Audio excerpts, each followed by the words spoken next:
नमस्कार दोस्तों, मैं धीरज कुमार आपका मित्र आपके सामने एक कविता लेकर आ रहा हूँ। इस कविता के माध्यम से मेरा सवाल है उन तमाम पत्रकारों से जो अपने कार्य को सही तरीके से अंजाम नहीं दे रहे हैं, जो सही प्रश्न नहीं पूछ रहे हैं, जो सही सवाल नहीं कर रहे हैं। न जाने क्यों वो किस दहशत में है, या न जाने क्यों उनके हाथ बंधे हुए हैं, न जाने क्यों उनकी कलम बंधी हुई है कि वो सवाल नहीं पूछ पा रहे हैं।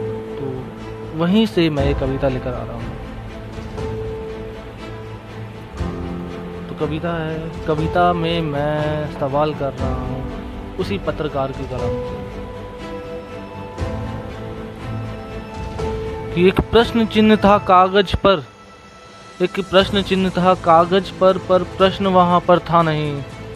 एक प्रश्न चिन्ह था कागज पर प्रश्न वहां पर था नहीं।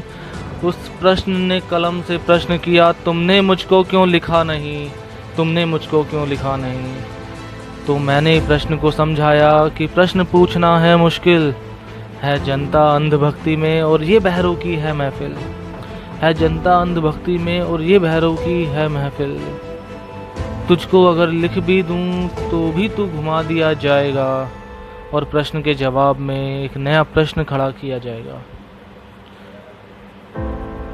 और प्रश्न के जवाब में एक नया प्रश्न खड़ा किया जाएगा। प्रश्न पूछने वाले खुद अब बिके हुए गद्दार हैं, कुछ पैसों में बिक गए, कुछ बुज़दिल कुछ लाचार है। जिस पक्ष से करना प्रश्न है वो पक्ष रसूखदार है, जिस पक्ष से करना प्रश्न है वो पक्ष रसूखदार है।